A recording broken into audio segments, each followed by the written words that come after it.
نحمدہ ونصلی ونسلم علی رسولہ الکریم اما بعد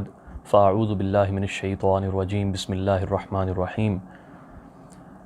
ایک یہ سوال ہمیں اکثر موصول ہوتا ہے کہ حدیث ضعیف کے اوپر جب عمل کرنا آپ کہتے ہیں کہ جائز ہے، تو کیا ہر قسم کی حدیث ضعیف کے اوپر عمل کرنا جائز ہے یا اس کی بھی کچھ شرائط ہیں؟ کیونکہ بعض لوگ اس چیز کو بہت زیادہ ایکسپلائٹ کرتے ہیں، وہ سمجھتے ہیں کہ حدیث ضعیف کے اوپر عمل کرنا جائز ہے، اس کو اصول حدیث کی کتابوں میں پڑھ لیا کہیں سے، اب بس صحیح غلط جیسی بھی حدیث آ رہی ہے اس کے اوپر عمل کرتے جا رہے ہیں۔ تو اس حوالے سے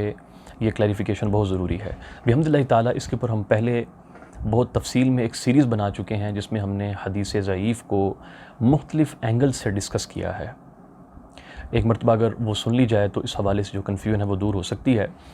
اور میں یہ بتاتا چلوں کہ حدیث ضعیف کو کلیتاً رد کرنا، ہم ان لوگوں سے گفتگو نہیں کریں جو کہ حدیث ضعیف کو کلیتاً رد کر دیتے ہیں، وہ ایک گڑھا ہوا قول ہے جس کا ائمہ محدثین کے ساتھ کوئی تعلق نہیں ہے، ایک بڑا واضح رہے۔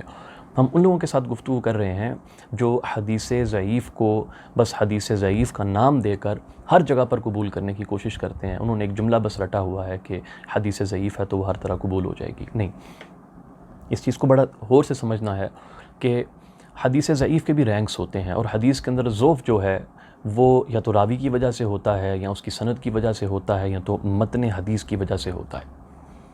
اگر راوی کی وجہ سے اگر حدیث میں ضعف آ رہا ہے تو اس کی بھی کیٹیگریز ہیں۔ بعض ایسے راوی ہیں جو کذاب ہیں، ان کا معاملہ ختم ہو گیا، بعض ایسے ہیں وہ متہم ہیں، اس کے اوپر کچھ کنڈیشنز ہوتی ہیں کہ ان کے اوپر جو تہمت ہے وہ کیسے اٹھائی جا سکتی ہے۔ ہم ان راویوں کی بات کر رہے ہیں کہ جن کو اختلاط ہو جاتا ہے، جن کو سوء حفظ ہو جاتا ہے، جن کا حافظہ زیادہ قوی نہیں ہوتا، ان کی حدیثوں کو جو ضعیف لکھا گیا ہے ان کے حافظے کی بنا پر۔ یاد رکھیے کہ اس حدیث ضعیف پر عمل کرنا جائز ہے جس کی کوئی علت نہ مل سکے۔ یعنی جب ایک راوی جس کا حافظہ خراب ہے، جب وہ کوئی حدیث بیان کرتا ہے، حدیث بیان کرنے کے بعد اگر آپ کو اس میں کوئی ایسی بات نظر نہ آئے جس سے اس کی کسی غلطی کی نشاندہی ہو سکے، تو پھر یہ احتمال باقی رہتا ہے کہ یہ حدیث صحیح بھی ہو سکتی ہے اور یہ حدیث ضعیف بھی ہو سکتی ہے، اس کے بیان کرنے میں کچھ غلطی بھی ہو سکتی ہے، یہ احتمال اس کے اندر رہتا ہے۔ پھر تو ایسی صورت میں جب غلطی پکڑی نہ جائے تو اس حدیث ضعیف کو فضائل اعمال وغیرہ میں قبول کرنا جائز ہے۔ جب ایک راوی کی غلطی پکڑی گئی کہ اس نے یہ لفظ خود سے ایڈ کر دیا، حافظے کی وجہ سے اس نے لفظوں کو آگے پیچھے کر دیا، رد و بدل کر دیا، تصحیف کر دی، تحریف کر دی وغیرہ وغیرہ، تو جب یہ چیز واضح ہو گئی کہ اس نے ایسے کر دیا تو اس کی وجہ سے بھی حدیث ضعیف ہوتی ہے۔ تو اب راوی کی غلطی پر عمل کرنا کون سا مستحب ہے؟ ایسا نہیں ہے کہ آپ ہر ضعیف حدیث کے اوپر جو ہے وہ ضعیف کا لیبل لگا کے ساتھ ہی اس کے اوپر ٹھپا لگا دیں گے جو فضائل اعمال میں یہ قبول ہوتی ہے ضعیف حدیث، اس لیے اس کے اوپر عمل کیا جائے گا۔ نہیں، وہ ضعیف حدیث جس کی علت نہ کھل سکے، اس کے اندر پرابلم صرف یہ ہو کہ اس میں بس یہ ضعیف راوی ہے، بس اس کے علاوہ آپ کو کچھ نہیں پتا کہ اس میں غلطی ہوئی ہے یا نہیں ہوئی، اس کے اوپر اس احتمال کی وجہ سے فضائل اعمال وغیرہ میں عمل کرنا جائز ہے، فضائل میں اس کو قبول کر سکتے ہیں آپ۔ اور جس کے اندر غلطی مل جاتی ہے کہ راوی نے یہاں پر غلطی کی ہے، اس کے اوپر آپ کو کون سا ثواب ملے گا راوی کی غلطی پر عمل کر کے؟ اب راوی کی غلطیوں کا کیسے پتہ چلتا ہے؟ پہلے تو ائمہ کرام نے اس کی نشاندہی کی ہے، بہت سی غلطیوں کی طرف امام بخاری نے بھی اپنی تاریخ میں اشارہ کر دیا ہے، پھر اسی طرح امام ابو داؤد ہو گئے، امام ترمذی ہو گئے، وہ بھی اپنی سنن میں اس کا اشارہ کر دیتے ہیں، علتوں کو بیان کر دیتے ہیں۔ پھر خصوصاً امام ابن عدی ہو گئے، وہ اپنی کامل میں اس کا خاص اہتمام فرماتے ہیں کہ راوی کی ان مرویات کا ذکر کیا جائے جو کہ ان ائمہ کے نزدیک منکر ہیں۔ پھر المجروحین ہے، پھر اس طرح اور بھی جو ضعفاء کی کتابیں لکھی گئی ہیں اس میں راویوں کی ان مرویات کو بیان کیا گیا ہے جس کے اوپر اعتراض آتا ہے کہ یہ اس کی منکر مرویات ہیں یا اس میں خطا ہوئی ہے۔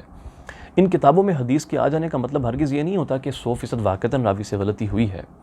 بلکہ اس کے اوپر تحقیق درکار ہوتی ہے۔ البتہ اس سے کم یہ پتہ چل جاتا ہے کہ اس کی ان خاص مرویات کے اوپر پرابلم ہے، اس کے علاوہ جو ہیں جس کو ائمہ منکرات میں شمار نہیں کرتے کہ یہ اس راوی کی منکر مرویات ہیں، اس کے اندر کوئی فضائل وغیرہ کی اگر کوئی بات ہے تو اس کو قبول کیا جا سکتا ہے۔ پہلی کنڈیشن تو یہ ہے حدیث ضعیف کو قبول کرنے کی۔ دوسرا یہ ہے کہ حدیث ضعیف وہ قبول ہوتی ہے جس کی کوئی دین میں اصل بھی موجود ہو۔ مثلاً سیدنا ابو بکر صدیق رضی اللہ عنہ، آپ کے فضائل اور آپ کے مناقب میں بے تحاشا صحیح اور حسن حدیث موجود ہیں، اس پہ کوئی دو رائے نہیں ہے۔ اب اگر آپ کے فضائل میں کوئی ضعیف حدیث بھی آ جائے گی تو وہ دین میں کوئی نیا ایڈیشن نہیں ہو رہا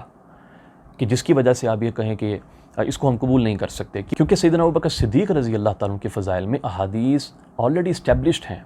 تو اس لیے یہ کوئی نئی چیز دین میں ایڈ نہیں ہو سکتی۔ یہی معاملہ سیدنا عمر فاروق رضی اللہ عنہ کا ہے، یہی معاملہ حضرت عثمان غنی رضی اللہ تعالیٰ عنہ کا ہے، اور یہی معاملہ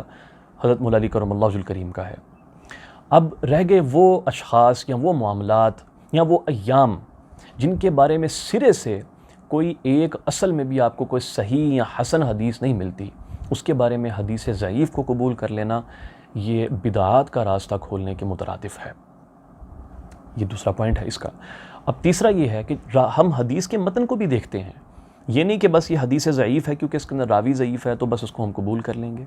ایسا نہیں ہوتا، بلکہ ہم صحیح حدیث کے بھی متن کو انالائز کرتے ہیں۔ اب کتنی ہی ایسی احادیث ہیں کہ جو صحیح بخاری کے اندر ہیں اور وہ صحیح مسلم کے اندر بھی ہیں، اور ائمہ کرام نے اس کے متن میں پرابلم نکالی ہوئی ہے اور اس کی وجہ سے اس کو وہ قبول نہیں کرتے۔ یہ کسی اور دن کا موضوع ہے انشاءاللہ، اس دن ہم اس کو لے کر آئیں گے۔ لہٰذا ضعیف حدیث اگر آتی ہے تو اس کے متن کو بھی انالائز کیا جاتا ہے، اور متن پر حکم پورا چیک کر کے انالائز کر کے اس کے بعد ہم حدیث کی سند اور متن دونوں کو ملا کر اس کے اوپر صحت کا یا ضعف کا یا اس کے موضوع ہونے کا حکم لگاتے ہیں۔ اس لیے آپ دیکھیں کہ کتنی ہی ایسی احادیث ہیں جس کے اندر راوی کوئی کذاب آپ کو نظر نہیں آئے گا، کوئی کذاب نظر نہیں آئے گا، ہو سکتا ہے کوئی مجہول ہو بس، اور اس کے اوپر ائمہ کا آپ اتفاق دیکھیں گے کہ وہ کہیں گے کہ یہ حدیث من گڑت ہے۔ آپ کہیں گے کیا اس کے اندر کذاب تو ہے کوئی نہیں، کذاب کی ضرورت نہیں ہے آپ کو، اس کے اندر اس کا متن ہی بول رہا ہے کہ یہ گھڑی ہوئی چیز ہے۔ لہذا حدیث ضعیف پر حکم لگانے سے پہلے یا کسی بھی حدیث کے اوپر حکم لگانے سے پہلے صحت کا یا اس کے حسن ہونے کا، ضعیف یا موضوع ہونے کا ایک معرفت تامہ لازمی ہے۔ آقا دو جہاں صلی اللہ علیہ وسلم کا کلام شخص نے اتنا پڑھا ہو کہ اس کو معلوم ہو کہ نبی کریم صلی اللہ علیہ وسلم کس موقع پر کس طرح کا کلام فرماتے ہیں، کس شخصیت سے متعلق کیسی گفتگو فرماتے ہیں، کس حالات سے یا کس ٹاپک سے متعلق آپ کی ووکیبلری کیا ہوتی ہے، آپ کن لغات کا استعمال فرماتے ہیں۔ جب انسان کو یہ معرفت ہوتی ہے تو وہ پھر ان چیزوں سے نکل جاتا ہے، اس کو پتہ چل جاتا ہے کہ متن میں کہاں رکاکت آئی ہے، کہاں مسئلہ ہوا ہے۔ اور رہ گئے وہ لوگ جو صرف ظاہری سند کے اوپر بحث کر رہے ہوتے ہیں کہ حدیث کو قبول کرنا یا نہیں کرنا، وہ صرف اپنا وقت برباد کرتے ہیں۔ واللہ ورسولہ اعلم۔ السلام علیکم ورحمۃ اللہ وبرکاتہ۔